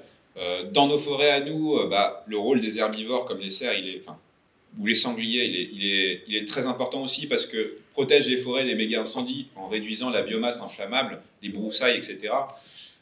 Et puis il stresse positivement la végétation. C'est-à-dire quand vous avez des herbivores qui broutillent un peu comme ça, des petits branchages, des herbes, etc., libération d'acide gibéronique par les plantes, qui est une hormone de croissance végétale, et notamment des racines. La plante, elle se dit « Ouf, je ne suis pas passé loin de me faire ratiboiser, donc il faut que j'anticipe la prochaine fois où l'herbivore va me brouter, donc je vais faire plus de racines pour avoir plus de stock, mais du coup, je vais envoyer plus de carbone dans les sols aussi. » Bon, évidemment, ça marche si les herbivores sont en déplacement constant, parce que s'ils restent sur place trop longtemps, ils vont brouter jusqu'à la racine des plantes, ils vont trop les abîmer, ils vont piétiner, et ça, c'est pas bon pour la végétation, c'est pas bon pour le carbone des sols. Donc ça, c'est le rôle des grands carnivores, qui vont opérer ce qu'on appelle une écologie de la peur, c'est-à-dire stresser les herbivores et faire en sorte qu'ils sont en constant déplacement. Donc voilà, un puits de carbone fonctionnel, c'est un puits de carbone, vous avez des grands herbivores, des grands carnivores, vous avez à peu près tout ça. Et vous avez aussi des animaux qui sont des animaux réparateurs. Le tapir en Amazonie, lui, c'est le plus gros c'est le plus gros herbivore d'Amazonie, donc il se nourrit de beaucoup de plantes, et notamment de noix, de trucs qui sont difficiles à mâcher pour d'autres herbivores. Donc dans ces bouses, vous avez jusqu'à 120 000 espèces, 120 000 graines de plus d'une vingtaine d'espèces. Et le tapir, il aime bien déféquer ses bouses dans des zones qui ont été abîmées. C'est là où il y a une dimension magique dans la nature. Quand vous avez un incendie, quand vous avez une zone qui a été clairsemée, le tapir aime bien aller poser ce qu'il doit poser là-bas. Et puis, vous avez des bousiers qui enterrent ces bouses aussi, donc qui fertilisent le sol, l'enrichissent en azote, mais aussi en graines. Et donc, vous avez une reprise de la forêt qui est beaucoup plus rapide. Et le sanglier fait ça aussi dans nos zones tempérées. Donc ça, c'était pour les forêts. Vous avez aussi les prairies. Prairies qui sont un écosystème qui stocke aussi beaucoup de carbone, notamment quand des grands animaux et des grands herbivores sont là pour encore une fois stimuler la végétation en la broutant de manière superficielle et en se déplaçant constamment. L'éradication du bison aux Amériques, c'est la deuxième plus grosse biomasse qu'on a perdue au monde, hein, après les baleines. Il y avait 60 millions de bisons il y a 4 siècles qui arpentaient les grandes plaines américaines. Il y a ne serait-ce qu'un siècle, on était à quelques milliers d'individus encore vivants. On en a frôlé l'extinction totale. Mais en fait, en détruisant le bison, on a détruit les plaines et on a créé des déserts. Hein. Le grand Dust Bowl qu'il y a eu aux États-Unis dans les années 20, qui a mis des millions de paysans en faillite, est directement lié à l'éradication du bison, parce que le bison, c'est la clé de la fertilité des sols. Il transporte les graines, mais il fertilise en azote et en phosphore avec ses déjections. Il stresse positivement les végétaux, et quand le printemps arrive, il a une énorme fourrure qui doit dégager, hein, et du coup, il se roule très fortement par terre. Il creuse des bauges, en fait, des petites mares qui vont se remplir avec les pluies, et l'eau va mieux percoler dans les sols et rester plus longtemps sur place. Vous avez une végétation qui est beaucoup plus dynamique. Puis le chien de prairie en profite et excave aussi. Enfin, moi, je passe un peu les détails puisqu'il faut que j'avance. Et donc, si on réintroduisait le bison, ne serait-ce que sur 10% de sa surface originelle, c'est 1,5% de l'équivalent de nos émissions chaque année qu'on pourrait réenfouir dans les sols. C'est énorme, hein. Je ne sais pas si vous vous rendez compte, mais c'est... Voilà. Et puis il y a un modèle économique derrière, et puis il y a un modèle surtout pour inspirer notre élevage, faire un élevage qui soit toujours dynamique. Voilà, on va s'inspirer du vivant pour toujours faire bouger nos vaches de manière à ce qu'elles stimulent la végétation plutôt qu'elles la tassent. L'agroécologie, hein, pareil, si vous retirez l'élevage, les grandes cultures, c'est à peu près 12% de nos émissions annuelles, hein, tout ce qu'on dégaze du sol en labourant, en mettant des produits chimiques, etc., les rizières, tout ça. Si on passait intégralement en agroécologie à la surface de la planète, eh bien on pourrait absorber 10% de l'équivalent aux émissions annuelles. Bon, ça c'est un peu plus documenté, donc je passe vite là-dessus, on pourra y revenir si vous voulez. Les zones humides, pareil, ça c'est des super puits de carbone, que ce soit les mangroves dans les littoraux, mais même les marécages, parce que c'est des eaux qui sont stagnantes, qui sont pauvres en oxygène, donc quand des plantes meurent et tombent dedans, c'est difficilement dégradable en CO2, 2 atomes d'oxygène, et plus en méthane, mais surtout c'est du carbone qui va s'accumuler, ça va faire de la tourbe. Vous voyez, c'est bien noir, hein, la tourbe, hein, dans les marais. Pareil, les vases, elles sont bien grises foncées dans les marais salants, etc., parce qu'elles sont riches en carbone. Ouais, parce que les bactéries ne peuvent pas les dégrader complètement. Et donc, pareil, vous avez des animaux qui sont clés pour entretenir et renforcer les zones humides. Les castors sous nos latitudes, hein, qui font des barrages qui élargissent les zones humides, mais aussi l'hippopotame en Afrique, qui élargit des zones humides, et donc, comme ça, qui stimule le puits de carbone. Les océans, beaucoup moins connus, mais les océans, c'est à peu près 30% du CO2 qui est absorbé chaque année par la biosphère. Et alors malheureusement, au prix, vous le savez, d'une acidification, on vient de franchir cette 7e limite planétaire, il y a 2 semaines selon les scientifiques, mais parce que le CO2 au contact de l'eau crée de l'acide carbonique. Mais la vie marine désacidifie. Et la vie marine absorbe beaucoup de carbone. Le plancton produit la moitié de toute la biomasse primaire produite chaque année. C'est comme des plantes, c'est de la photosynthèse, mais c'est dans l'eau. Ensuite, c'est becté par les poissons, enfin les zooplanctons, les poissons, les baleines, tout ce que vous voulez. Et ça va produire beaucoup de cadavres. Il y a beaucoup de ces animaux marins qui vont couler une fois qu'ils meurent, qui vont déféquer des choses qui vont couler. Donc de la matière organique qui va en partie atterrir sur le plancher océanique. Et quand à une profondeur suffisante, souvent sur le plancher océanique, vous avez peu d'oxygène. Et donc là, pareil, vous allez avoir des petites bactéries qui vont faire du méthane, mais le méthane ne va pas pouvoir remonter à cause de la pression de l'eau. Donc ça va cristalliser, ça va former des glaces de méthane, ça va former des vases. Et ça, c'est du carbone qui peut rester piégé comme ça pendant des milliers d'années. Et donc, on comprend instinctivement que plus on a d'animaux marins, plus on a comme ça un ascenseur de matière organique qui est puissant, plus on a de carbone qui sort du cycle. C'est à peu près 2% de l'équivalent de nos émissions annuelles de carbone qui finit par sédimenter sur le plancher océanique. Ça pourrait être plus si on avait plus d'animaux marins. On a éradiqué la moitié de la biomasse marine en 1 siècle et demi, que ce soit les grands poissons, mais aussi les baleines. On a perdu peut-être 90% de nos populations initiales de baleines. Or, les baleines, c'est elles qui fertilisent les océans. Parce qu'elles se nourrissent à des endroits et puis elles vont déféquer à des milliers de kilomètres sur leur trajet migratoire.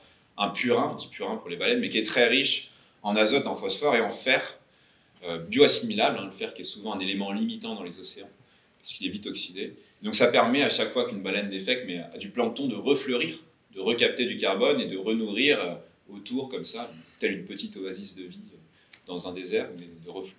Et donc de couler du carbone. Tous les animaux marins ont de l'importance, mais je n'ai plus le temps, même les poissons. Les poissons désacidifient, les poissons coulent du carbone, parce que les poissons, ils doivent boire, comme n'importe quel animal, mais ils boivent une eau qui est salée, forcément, ils sont dedans. Donc ils ont des reins qui turbinent et qui excrètent beaucoup de sodium, beaucoup de sel, mais qui vont pluguer avec un peu de carbonate de calcium pour faire des petites boulettes, excréter ça, et ça, en fait, ça coule du carbone. Donc c'est cool. Et donc vous pouvez me dire, Pierre, ok, super, tu nous montres un peu le potentiel de tous ces puits de carbone, mais on a le changement climatique qui abîme nos forêts. Les forêts françaises, en 10 ans, ont perdu la moitié de leur capacité à stocker du carbone. On dit même que certaines dégazent plus de CO2 que ce qu'elles absorbent, parce qu'il fait de plus en plus sec, il y a des incendies, etc., des parasites qui attaquent les arbres qui sont affaiblis. Sauf que une forêt qui est en bonne santé, c'est aussi elle qui est maîtresse du cycle de l'eau, qui permet de la condensation, qui permet d'absorber l'humidité du large en créant des dépressions, en faisant condenser l'eau. Enfin bref, je passe là-dessus parce que j'ai plus le temps, mais c'est le mécanisme de la pompe biotique. Mais plus vous avez d'arbres, plus vous avez de grands massifs forestiers, plus vous avez de l'air du large humide qui est aspiré dans les terres. Et vous n'êtes pas peut-être sans savoir que 2 tiers des pluies que vous avez sur les continents ne proviennent pas de l'évaporation de la mer, mais proviennent de l'évapotranspiration des plantes. Au début, ça commence avec ce qui évapore de la mer, mais ça retombe en pluie sur des forêts qui évapotranspirent cette eau, qui les font recondenser et repleuvoir en ensemençant les nuages avec des particules organiques, etc. Puis vous avez comme ça des cycles de pluie qui sont portés par le végétal jusqu'au cœur des continents. Et donc si on coupait toutes les forêts, dans 10 ans, il n'y aurait plus une seule goutte d'eau sur les continents. Les lacs seraient vidés, etc. Les forêts sont maîtresses des pluies et créent les sources. Champignons aussi. Les champignons émettent beaucoup de microparticules dans les nuages qui font pleuvoir, qui font noyau de condensation. 50 millions de tonnes de spores de champignons qui sont produites chaque année. En fait, le champignon a un rôle considérable dans le cycle des pluies. Ça, on commence à peine à le découvrir, tout ça. Parce que des gens, pour mettre des milliards sur ChatGPT ou des gros aspirateurs à carbone, il y en a, mais pour comprendre un peu les trucs les plus importants sur Terre, c'est-à-dire le fonctionnement de la biosphère, il n'y a plus personne.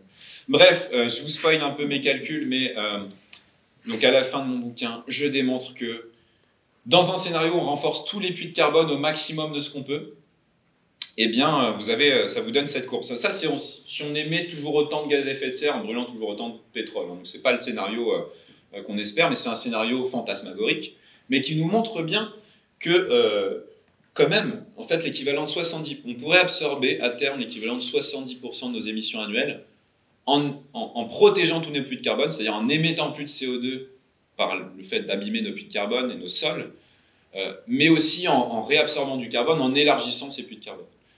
Donc c'est énorme. Donc 70% pendant à peu près 30 ans, quand on arrive au maximum du plateau, et ensuite ça remonte, parce que les puits commencent à saturer. Et il faut une quinzaine d'années pour arriver à ces 70% de... Donc c'est du toute chose égale par ailleurs. Je m'en fous de l'exactitude des chiffres, à d'autres, à des vrais modélisateurs d'aller plus loin là-dessus. Moi, c'est juste pour donner un ordre de grandeur. Mais cet ordre de grandeur-là, la puissance de la biodiversité pour le climat, est colossale et méconnue.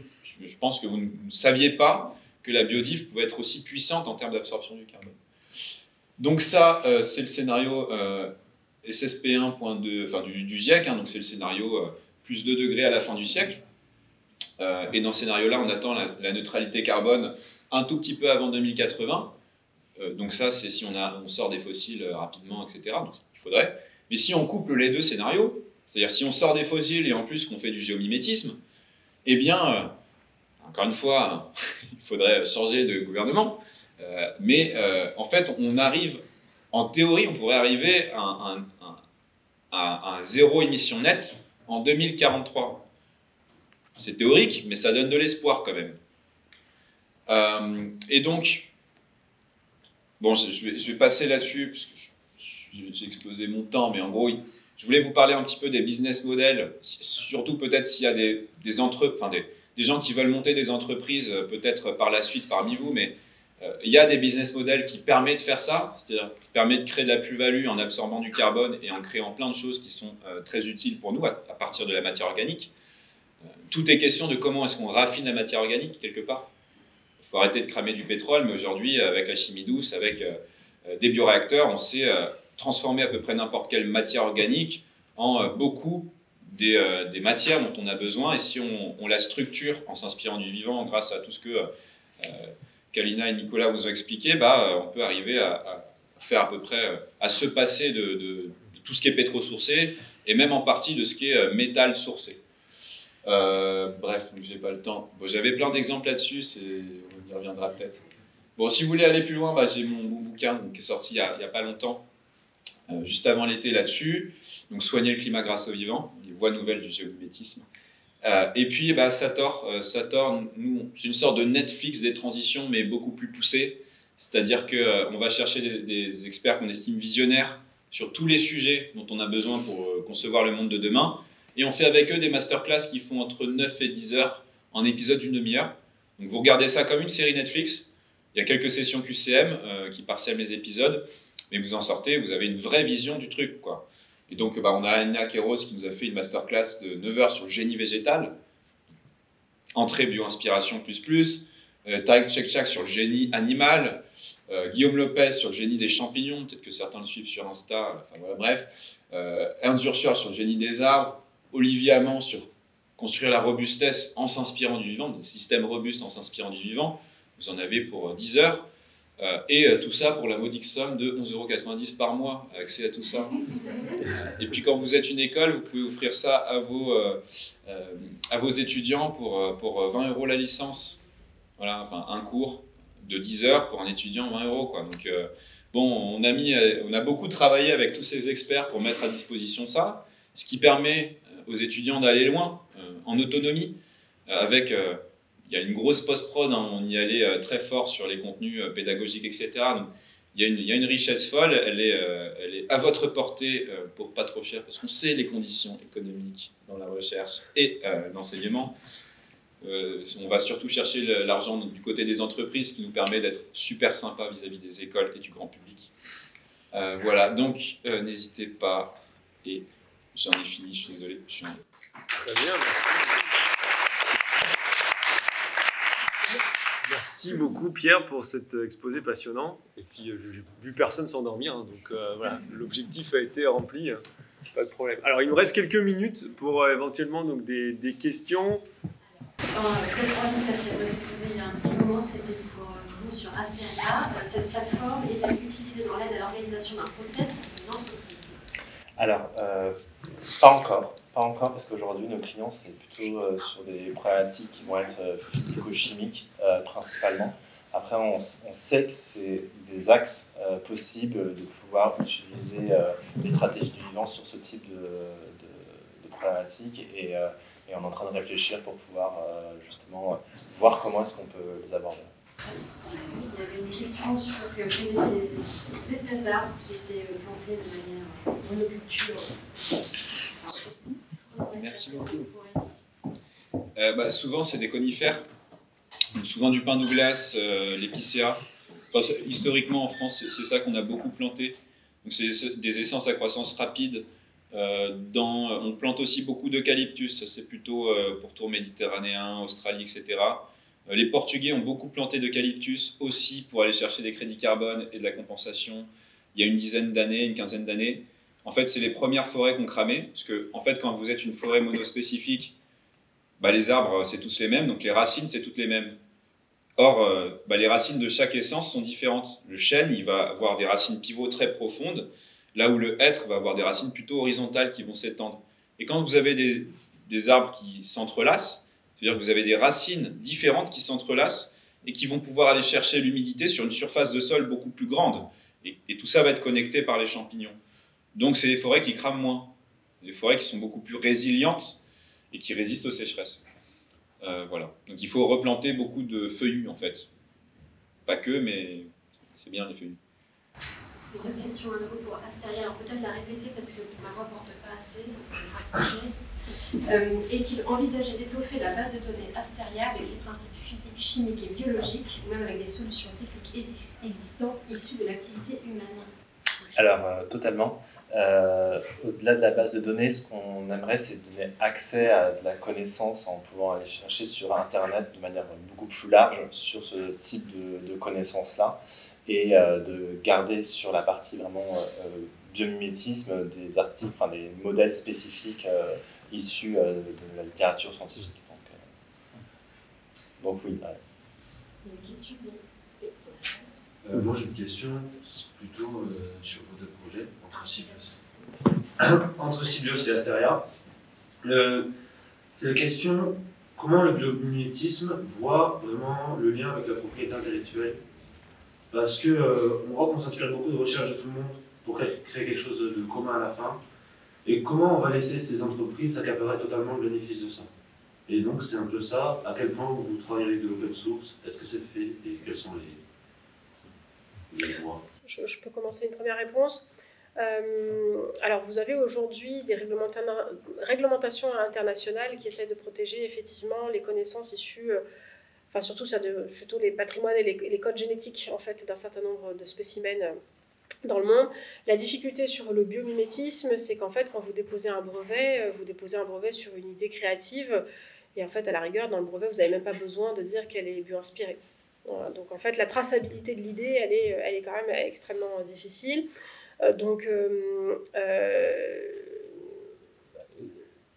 Plusieurs choses. Les données qui sont utilisées aujourd'hui par Asteria, pour l'instant, sont des... Je te laisserai y répondre, mais les données que même nous, on utilise, c'est des données dans la publication scientifique mondiale. Donc, ce sont des données qui sont publiées. Donc, aujourd'hui, ce qui va faire réellement la valeur, que ce soit de ce qu'on a pu développer Cibios et puis de ce qui est embarqué dans Asteria, c'est de combiner de façon nouvelle et originale des connaissances, mais qui sont des connaissances publiques. Donc, en fait, on rend accessible d'une autre manière des données préexistantes. Donc en fait, on ne vient pas, entre guillemets, piller des connaissances pour ça. En fait, les connaissances, elles sont déjà là et on les assemble juste de façon originale. Après, ça pose des questions de modèle économique. Je laisserai Asteria répondre pour eux. Nous, en fait, aujourd'hui, en termes de propriété intellectuelle, l'entreprise qu'elle va protéger, c'est une idée. Elle va pas venir elle peut pas venir empêcher que quelqu'un d'autre accède à la même publication scientifique. Ce qu'elle va protéger, c'est l'idée originale. Et ça, ça c'est, je veux dire, c'est pas propre au biomimétisme. N'importe qui va protéger son idée originale. Je sais pas si toi tu veux compléter. Je sais pas si ça répond à peu près à la question, mais. C'est plus sur une fois que vous, ça je comprends très bien. Les recherches elles sont accessibles à tout le monde et c'est comme ça qu'on trouve des idées et c'est intéressant. Mais c'est plus sur les gens que vous initiez, etc. Est-ce qu'après ils sont incités à des fois partager des idées plus du coup en open source parce que ça peut permettre de continuer le développement parce que dans la démarche du brevet souvent c'est caché. Moi, je veux dire, on a souvent du mal à se baser sur une idée qui a déjà été créée quand il y a des brevets, alors qu'on ne peut pas ça plus vite. Alors ça, c'est une question qui dépasse très largement le biomimétisme. On adorerait, hein. Après, c'est une question de qui finance. Qui finance et c'est quoi le modèle économique à la fin? Si c'est financé par de l'intérêt général, vous pouvez arriver à le faire en open source. Ça dépend, il y a des boîtes qui arrivent à trouver aujourd'hui des modèles de l'open source. J'ai pas pour l'instant d'exemple précis de boîtes qui, dans le domaine du biomimétisme, auraient une forte volonté d'open source dans les technologies qu'ils développent. L'occasion s'est pas présentée, mais il n'y a pas ni plus ni moins de raison qu'elle se présente que dans d'autres domaines, selon moi. Voilà. Et voilà, c'est une question de culture et de modèle économique, mais je ne sais pas si tu réponds. Déjà, merci pour cette question, parce qu'en vrai, c'est un des sujets sur notre business model chez Asteria qui est extrêmement important de voir comment est-ce que derrière on met la propriété intellectuelle. Aujourd'hui, nous, on ne peut pas venir voir des entreprises, leur dire on vous propose un logiciel pour innover et derrière, on peut pas, vous ne pouvez pas être propriétaire de ce que vous avez fait. C'est-à-dire que dans Asteria, si deux clients font exactement la même chose, ils vont trouver des solutions probablement similaires. Après, ça tient à chacun de venir poser un brevet dans son process extérieur par rapport à Asteria pour pouvoir protéger et venir mettre du coup une barrière par rapport à d'autres. Donc, on va peut-être juste prendre une dernière question et redire que la conférence est enregistrée, parce qu'il y a des gens qui nous quittent en ligne, et qu'elle sera diffusée, je ferai un post sur les réseaux internes, et sur LinkedIn, et sur notre chaîne YouTube. Colle à une chaîne YouTube, et donc elle sera également disponible là. Pardon. Une dernière question, si ça vous va. Moi, j'ai une question pour Kaline et pour Asteria Nicolas, donc après quelqu'un aussi pour Pierre. Donc, normalement, quand je parle d'éco-design, de conception, j'essaie d'avoir une approche systémique, cycle de vie. Donc, comment je vais affecter les prochaines étapes dans le cycle de vie. D'après ce que vous venez de dire, vous utilisez beaucoup le biomimétisme comme source d'inspiration, mais vous ajoutez toujours le mot soutenable. Mais comment vous faites, comment vous pouvez dire que l'idée, la solution est soutenable? Et après, je prends de ça. Ça, c'est difficile déjà à faire de façon systémique, de façon mondiale. Je me dis là-bas, tout le monde a commencé à détruire la planète de différentes façons et la planète a répondu de différentes façons chaque fois. Et ça nous a fait venir au moment qu'on est là-bas. Donc, c'est vrai qu'il y a beaucoup de solutions qu'on peut dire, mais est-ce que ça peut donner un effet papillon dans notre place si je commence à faire une solution? Est-ce que peut-être ça va affecter à notre écosystème de notre place de façon mondiale? Merci. Première réponse, nous on mène des travaux actuellement autour de justement biométisme et éco-conception. C'est pas parce qu'on s'inspire du vivant qu'in fine la solution elle est durable d'office. Il faut bien passer par le crible des processus d'éco-conception et de valider à toutes les étapes. Donc on mène des travaux depuis quelques temps, j'espère, avec votre laboratoire dans les prochains mois, autour de ces sujets, de comment on arrive à faire converger la méthodologie du biomimétisme et tous les enseignements aujourd'hui de l'éco-conception, et comment on arrive effectivement à toutes les étapes de l'éco-conception et ou du biomimétisme à bien fusionner les deux. Mais c'est pas parce qu'on fait du biomimétisme à certaines étapes qu'on est vertueux à toutes les étapes, et il y a des procédés qui sont dans le vivant à une certaine échelle peu impactants, mais si on les reproduit à une échelle industrielle, évidemment, il faut faire les calculs nécessaires pour s'assurer qu'en termes de cycle de vie complet, il n'y a pas d'effet rebond et qu'il n'y a pas de problème. Donc en fait, il y a vraiment un croisement des deux approches à continuer de formaliser. On a rédigé un premier document avec l'ADEME sur guide de l'éco-conception et du biométisme. Ce n'est pas encore des outils, alimentés par le monde académique. On serait réjouis que vous ayez un sujet justement là-dessus qui démarre au labo. Démarre depuis un mois en fait, donc avec Emilio qui est dans la salle justement. Voilà. Après, seulement une chose là-bas, la soutenabilité, ce n'est pas que l'environnement. La soutenabilité, c'est la partie sociale, l'environnement et tout. Oui. Du coup, juste pour rebondir là-dessus, nous, chez Asteria, on a aussi largement conscience à quel point c'est important pour pouvoir dire qu'on fait du biomimétisme, de prendre en compte cette notion de soutenabilité. Pour le moment, ce qu'on fait, c'est assez petit et on a l'ambition d'aller beaucoup plus loin plus tard. Pour le moment, chaque concept qui sont créés sont analysés sur le prisme d'analyse multicritère. On utilise un framework qui est le FSSD, que peut-être vous connaissez, qui va regarder un petit peu sur différents points, quels sont les points de vigilance sur lesquels il va falloir faire attention sur la phase d'implémentation. Et après, sur toute cette approche-là, elle dépend aussi beaucoup de où est-ce qu'on va au tout début, en fait, comment on cadre notre projet. Et donc là, ce qu'on est en train de voir pour mettre en place, c'est comment on met des garde-fous au début, quand un utilisateur dit, voilà, je veux mettre plus de pétrole dans telle ou telle solution, etc. Tout de suite, on vient de dire, attention, là, il y a une incohérence absolument totale de vouloir avoir une approche biomimétique pour pouvoir faire quelque chose qui, in fine, donc l'idée, c'est de pouvoir mettre en place des garde-fous pour pouvoir questionner l'utilisateur et à un moment même, l'empêcher d'aller plus loin sur son utilisation, parce que pour lui dire, là, en fait, ça n'a pas de sens. Donc ça, c'est des pistes de réflexion qu'on a pour plus tard, donc qui sont à date pas encore implémentées. Et pour le moment, aujourd'hui, on a uniquement cette analyse multicritère pour pouvoir déjà commencer à sensibiliser l'utilisateur sur les concepts. Très bien. Merci à tous en tout cas. Alors, On fera tout à l'heure en fait en off pour qu'on essaye de respecter le timing. Donc merci à tous donc d'avoir pu participer donc à cette conférence. Donc Kalina, Nicolas, Pierre ont répondu positivement donc à ma demande. Merci aussi donc à l'établissement donc par le biais d'Amael donc d'avoir proposé et d'avoir suivi en fait pour pouvoir organiser donc cet événement autour de cette thématique. Qui nous est cher. Et puis merci à tous d'avoir participé donc, dans la salle et dans les 8 campus arts et métiers également. Quoi. Voilà, très bonne journée à tous. Merci.